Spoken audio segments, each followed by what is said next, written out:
Hello all, let us start with the topic from your unit 3, that is loop. So what does the loop means? If I want to execute some statements for multiple times, then in that case I can use loop. Till date you are using only one statement and that statement will execute only one time. Okay, suppose but I want to print some statements for multiple times. Let us take example for hello world. You want to print that statement for 10 times. In that case you can use loop. So loop consists of two parts. First one is the body of loop and second one is control statement. Now body of loop means what? It is the one statement or it can be a group of statement, and control statement is a condition. What is condition? The execution of loop is depends on that condition only. That means if the condition is true, only when if this condition is true, then the body of loop will be get executed. Now the next part is there are three types of loops. First one is a while loop, second one is do while loop, and third one is for loop. So first focus on the what is while loop. So while loop is most straightforward looping structure. Now the syntax for while loop is as follows. Means first write down the keyword while, then in round bracket add your condition. If this condition is true, then this statements will be executed. Okay, we can call while loop as a entry control loop. Why entry control loop? Because first it will check condition at the entry point, and if this condition is true, then this statement will execute by that computer.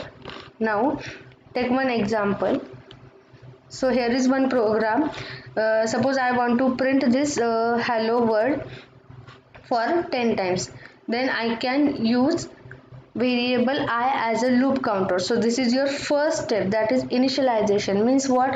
You have to first initialize your loop counter. That means where from here your loop will start. So here in my case my loop will start from 1. Then it will check that condition whether this 1 is less than equal to 10. If it is true, then only your printf statement will execute. Now this is your first iteration. After that, for second iteration, you should change value of I so that your computation will be true. That means if I am not changing that value of 1, so it will be 1 at all time and your condition is true for all time. So this loop will be called as infinite loop. But now I want to increase that value, so that increase that value with 1. So it is your increment step. Now your value of I will become 2. Now check that value with this condition I is less than equal to 10. Now 2 is less than equal to 10. Yes, condition is true. Then it will print hello for second time. Now again value of I will increase with 1. So it will become 3, and it will next go for third iteration. Check your condition 3 is less than equal to 10. So your hello will print for third time. This process will continues for I equal to 10 up to I equal to 10. Now when your I will become 11, so at that case your condition will be false and it will stop this point and your program will be closed. Now take another example. Suppose I want to print numbers from 1 to 10 using while loop. So I can add main function, then initialize your variable. Here I am using num as my loop counter. You can use I if you want to use.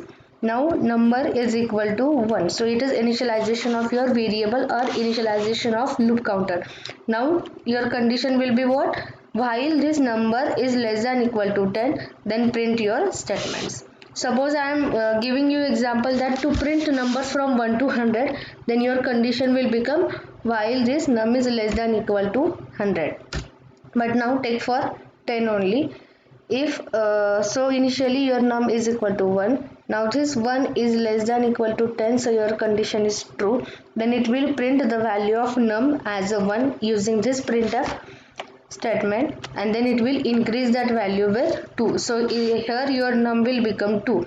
Again it will go for second iteration and check. Now this num become 2. So this 2 is less than equal to 10. Again it will print value 2, and this process will go for up to 10. So take it as code blocks. So if you run this example, then you will get output like